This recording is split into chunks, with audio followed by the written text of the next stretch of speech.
I'm not gonna lie to you, man. Like, Kimberly's one of those people where if you ask her a certain question, expect a Kimberly answer. Do you feel that the conflict between Kimberly and your brother is affecting your relationship? It was stressful right now. So what happens whenever you can't take either side? I have a wife over here, so you have to take side because she's doing everything for you. You know, like No, you can't take a side. Sorry, you can decide of why that you are losing your family then. Okay.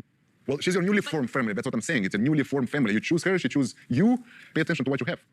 You know, I find it very wild that TJ has this thing in his head that he has to be the peacemaker.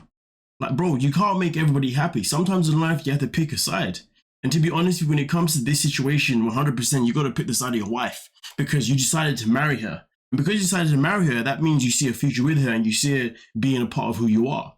So therefore, when it comes to some situations that involves your wife and other people, whether that be your family or not, sometimes you're going to have to pick the side. And ideally, you should always generally pick the side of your wife, you know, your newly formed family, because that is your future. If you're planning on creating a family with your wife, having kids and whatnot, that means when these things happen, you've got to reassure your wife more than anything else.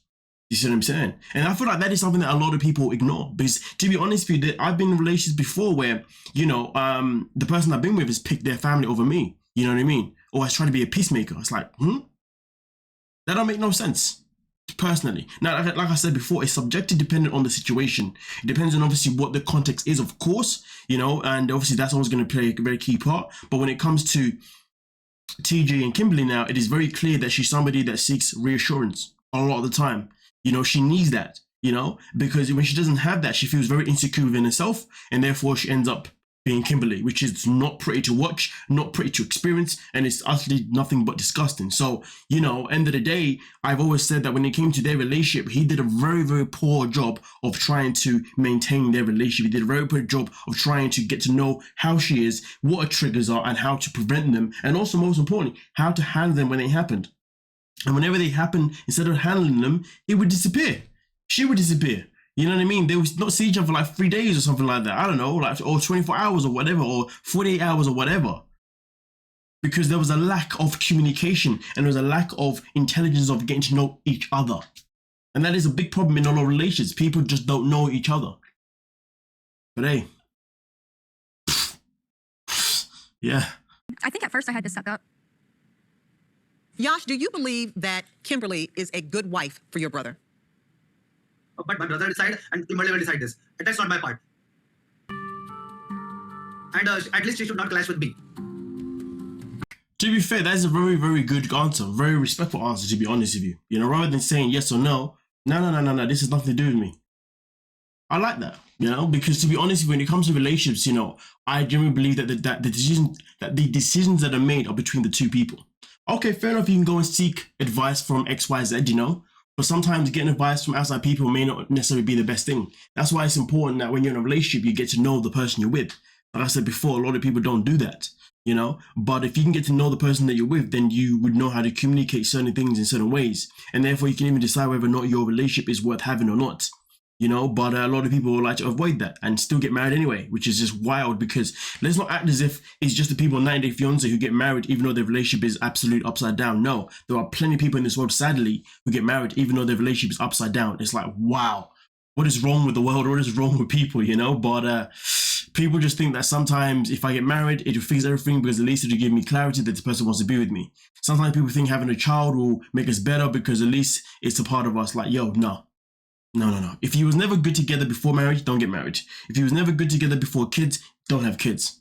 It's as simple as 1, 2, 3. And to be fair with you, I think when it comes to long distance relationships, it's obviously a little bit more, it's obviously that bit more challenging.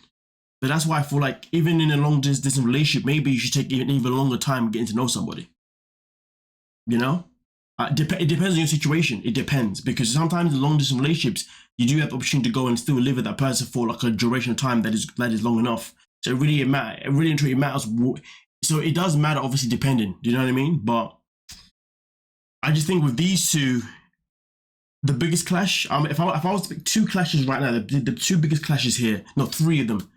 Number 1, TJ does not understand his woman at all. You know, doesn't understand what reassurance is.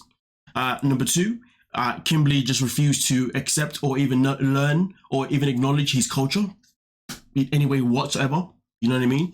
And number three, whenever they did have arguments and disputes, they always then avoided seeing each other for however long. So, yeah.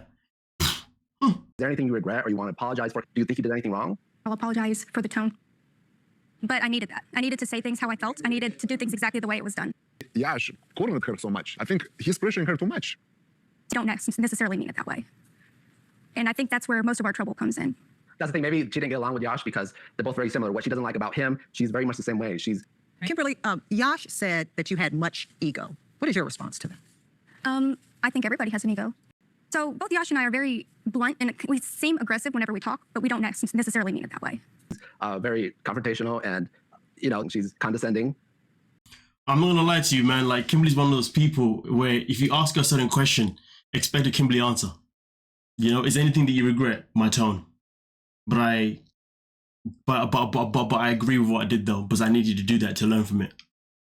Such a Kimberly answer, because the hardest thing about it, she says these things, but throughout the season, we still didn't see her actually learn from her shouting and her aggression, but she did it multiple times. So I want to know, at what point did she learn from her responses? At what point did she learn that, hey, being loud and aggressive just isn't the way? Because you're saying that you learn from these things, but you haven't, given us evidence. But maybe she's learned about it. Maybe she's now learned about it now in real time, give or take. It was very interesting to see her not necessarily defend Yash, but to kind of defend the situation of her and Yash. Just to say that, listen, we both have a certain, way of going about things, which is very similar, and that's why things can come across very, messed up. I mean, listen, to be honest with you, as I was listening to these two talking, I was thinking to myself, if TJ really knows what his brother's like, really and truly, Kimberly should have been a walk in the park for him. But I guess the brother doesn't shout at him, so that kind of hit him by storm. But at the same time, this is going to sound even more wild. As I'm listening to them talking, it sounds as if maybe Kimberly and Yash may have been better off being together rather than Kimberly and TJ. But then again, that would have been way much different type of fireworks. But saying that though, it seems to me as if Yash has a better idea of understanding how Kimberly is compared to how TJ is able to understand how Kimberly is though. So at least he has that understanding. So you never know. Maybe she ended up with the wrong brother. You never know. Because that does happen. You know what I mean? People do end up with the wrong sibling sometimes. But with that being said though, let's move on to the next one. I'll go downstairs every once in a while. I don't know if I could put a timestamp on it. Not just like every day, yeah. But yeah, she usually go in once in 2 or 3 days, yeah. Ask you a very, very easy question. Do you like Kimberly being your sister-in-law? Yes, we are family, and ultimately we have to heal everything. 3 days, 2 to 3 days, 1 to 3 days. Damn. But hey, do you like her sister? I mean, listen, to be honest with you, I like the way Yash said, well, we have to. I'm just going to pinpoint that part. Yeah, we have to like each other. Yeah, I have to like her. That's it. It's not really optional. Oh, wow. Talk about answering the question and avoiding answering directly. But answering in a way that comes across directly. You know what I mean? He was like, yes, but then was like, but I have to. You see what I'm saying? There was a direct, and then there was a pullback. And then there was a comfort. Yeah, man, like Yash. Either way, though, you guys let me know what you're thinking down below. As far as I'm concerned, these two should have never got married anyway. Had they got this far, it blows my mind. But we know that now in real time, from what I understand, they are no longer together. But I don't know, man. Kimberly's always be chatting a whole bunch of blah, blah, blah, blah. But Kimberly did say that she was going to go live after the Tell All. So it's going to be interesting to see what she has to say. And if she does, go live and tells all pretty much, you know what I mean? But hey, peace.